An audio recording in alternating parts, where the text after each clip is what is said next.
Did Jesus turn the water into grape juice or wine? I disagree with Seventh day Adventists, a lot of Seventh day Adventists and other evangelical groups overall about the subject of wine.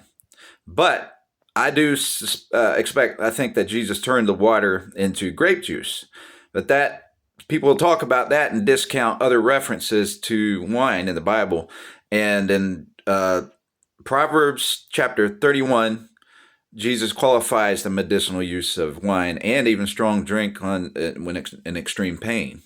So on your deathbed and things like that. So surgery.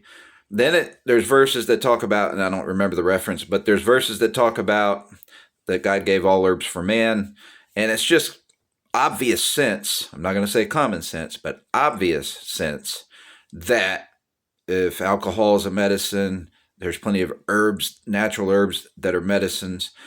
You follow basically the same rule that the Bible gives on wine and alcohol. It gives many warnings. I don't disagree with the warnings, but they are not in the Ten Commandments. And I think that's one of the biggest problems with the church today, because we've used those things to steal people's property, people's private property rights, not let people into housing based on those issues. And then we actually have people running medicine that poison it. We allow for suing people. We outlaw outrageous lawsuits such as what they just did to Rudy Giuliani. He's investigating that we have fair elections, and they're calling that defamation. That is not defamation. What they've done to Donald Trump, lying about him being racist when he gave black people black colleges and black businesses, $200 billion. And they're calling him racist. They might hate Trump for helping black people. And so they're lying about him. And that's true defamation of character. And so they're actually, I think it's $167 million or something, maybe $147 million, I forget the number, that they're getting out of Rudy Giuliani for false defamation. And there was cheating in the elections. We've seen it on video. We've seen people stuffing paper ballots. They promoted those ballots that, I forget which, the boxes where the ballot drop boxes, and we've seen people stuffing, one person at it, stuffing as many as 50 or 100 or more, I forget. But so there's a lot of corruption behind being dishonest in the church about alcohol and wine. It is not in the Ten Commandments. God didn't put that in the Ten Commandments for a reason. He gave us 10 Commandments for governing. Now, I'm learning to compartmentalize a little better. We can't put into law that you have to love God, right? We can't do that. We can't put into law that you have to love your neighbor. But we can put into law that you have to respect your neighbor and their property. And that is part of the Ten Commandments God gave us for governing.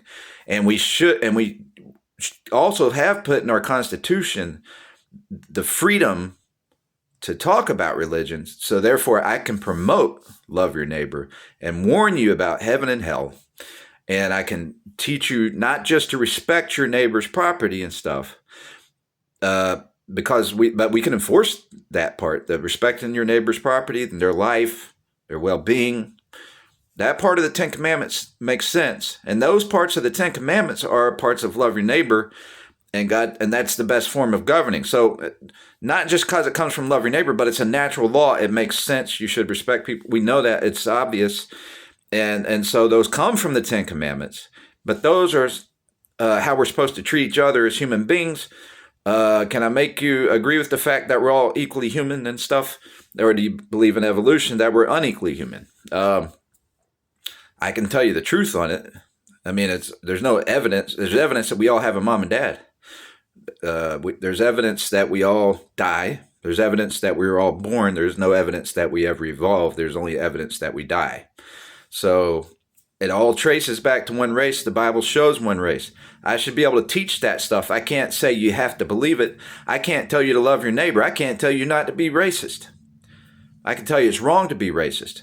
But if telling you not to be racist by law is the same thing as making a law that you have to love your neighbor, I can't enforce that you love your neighbor because, first of all, I can't tell what your motives are. I can't read your heart. That's the thing between you and God, but I should be able to teach you to love your neighbor so you follow the laws better than you would when you don't love God or love your neighbor. So you actually understand the laws better, understand the purpose, and you still have to fight angry. People get angry. No matter how hard I try to love my neighbors, I still have to battle anger and revenge. I want justice, not revenge, because I believe in God. I have compassion. I love my neighbor, but it's hard to be patient sometimes. And I've won that battle throughout life as far as I've never hurt somebody and taken revenge because I've believed in God such a long time in a real way, I'll say. But I've had struggles with my appetite. I've had struggles with lust and stuff like that. I'm not hurting anybody by doing that. So you do have the 10 Commandments where you commit adultery, that falls under lust, and that's not hurting anybody. I mean, if you raping somebody, that's stealing. That's not specifically adultery, it's a mix, but that falls under stealing, and that hurts people. Stealing is hurting somebody. So, there's forgiveness for all that under God, the people on those issues, they don't believe in an eye for an eye. They want to kill somebody for stuff like that today because we've taught population control. So they've demonized sexual problems, but rape is a violent thing most of the time. So I mean, they have other definitions of rape under if two people are drunk and or one person got somebody drunk and they got into consenting. That's it's really a swindle, and so it's called date rape. But it's not forcible, it's not violent, but they tricked them into it. But violent rape, that's violence, right? And a lot of times, the people that do those violent rape type things, a lot of times kill the person they raped. So there's stuff in prison that happens. So those are real crimes against your neighbor. So in the 10 Commandments, you have, thou shalt love the Lord your God with all your heart, soul, mind, and strength. We can't enforce that. But we can enforce thou shalt not steal. But you can't enforce thou shalt not kill, which falls under assault and everything else. We shouldn't be promoting fighting like they do in boxing and all that. That's interesting, but the best always lose at some point. I mean, you're going to lose at some point. We work every day to brush our teeth and try to avoid having to go to the dentist. So why would we want to promote fighting? That's why we have the freedom of speech. We're supposed to be allowed to talk and agree and disagree and learn how to make peace and walk away. And if we don't agree, to walk away and stay away from each other if we can't hold our tempers. But what's the point in hurting somebody? What's the point in wanting to fight though instead of talk? Even if you think you're going to win and you're a bully or whatever, you could run into somebody who knocks your teeth out too. Why do you want to go to the dentist? Why do you want to have to do all that? You don't want to have to go to the dentist if you don't need to go to the dentist, right? So on the other hand, you need to try. Sometimes you got to stand up for yourself. Sometimes you got to try to make peace by. Some people always say stand up for yourself, but really a lot of times you're able to make peace by just swallowing your pride and making peace. But if that doesn't work and they're going to hurt you and you got to fight for your life, that's the point. You got to decide: is it better to fight for my life, or am I going to get stabbed or something by fighting for my life? So sometimes you have to be. I don't think being a pacifist is always wrong. Sometimes you have to beg for your life or whatever. And there's also a point in time in life when it's time to stand up for yourself and take a chance of dying, right? So those, we have all those kind of things, discernment that go. So God didn't put. He didn't. It's not true. I disagree with the church. I guess there's another disagreement that's come to me recently that I'm very strong on, and I've realized that the modern church today is much like the Catholic Church we ran from. The Evangelical Church is like the Catholic Church we ran from, where they don't allow people to talk and they take people's property over drug issues and stuff. And it's different for a dealer. Now they pick on addicts, but the dealers. We're not educated, so I have sympathy for their perspective and all that. And they've been sandwiched into that society. And some people will say, how dare you make excuses for them and all this stuff. And they'll preach like it's the worst sin in the world. Well, the worst sin in the world is you hating it and talking like that to me and about them. You're supposed to want justice, not revenge, not hate, not Phariseeism that just wants to throw stones and act like that's the worst sin in the world. Now, it's bad if somebody's purposely poisoning a drug.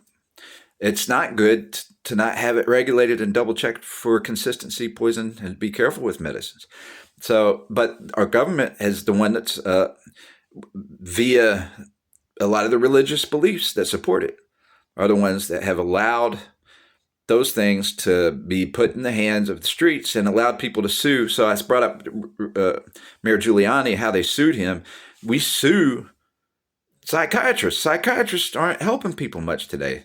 They have medicines that help people with mental illness and pain. People say, well, we shouldn't have mental illness. You need to tough it out.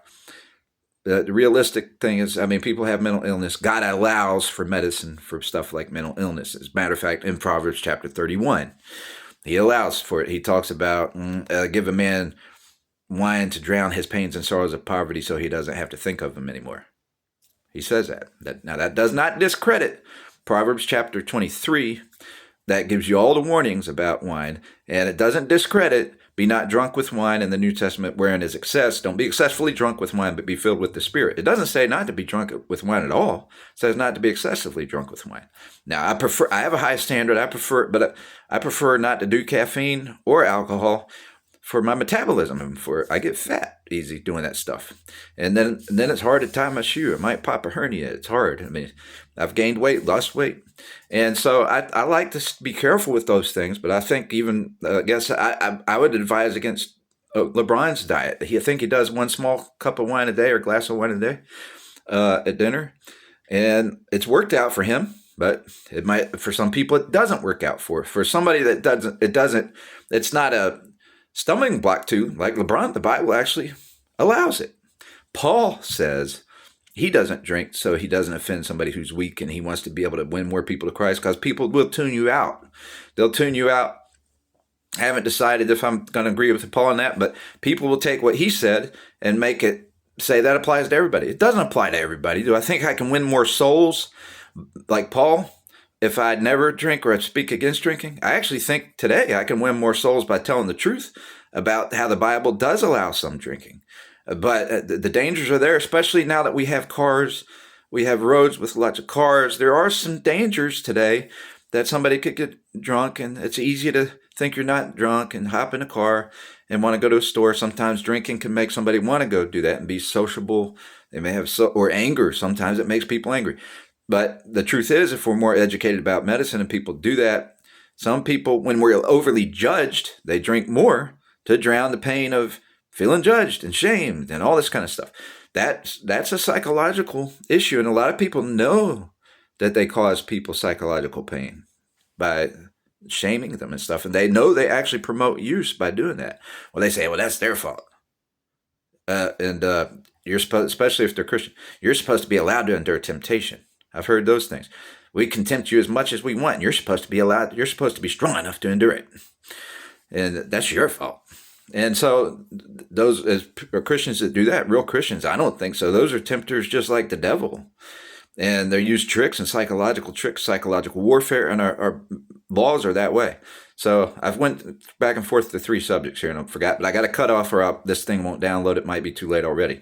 So I almost forgot my original topic. But because when I went to Giuliani, these are supportive topics. And anyway, I'll just close out because of time. This thing might not download. I think I covered most of my points and touched on 3 general points instead of my main one. But Proverbs chapter 31, Proverbs chapter 23, the warnings are real. The dangers are real. But we can't dictate and micromanage and decide when somebody should have coffee and shouldn't. And you should be just as careful with coffee as you are with alcohol and other things. It's not good for you to do it regular. It causes manic episodes, stress, nerves damage, all that kind of stuff. Okay, acid reflux. So it's okay as a medicine sometimes, though. So it's the same thing. That's where the hypocrisy lies. We promote that, and part of that's a trick. It's killing people. How many people die of stroke that did it because they're caffeine users? I guarantee a lot. And they didn't know it. Nobody ever talks about it, what the cause was. Especially, they probably hide that as being a cause, literally. I got to go. 1 John 4:8, he that loveth not knoweth not God, for God is love.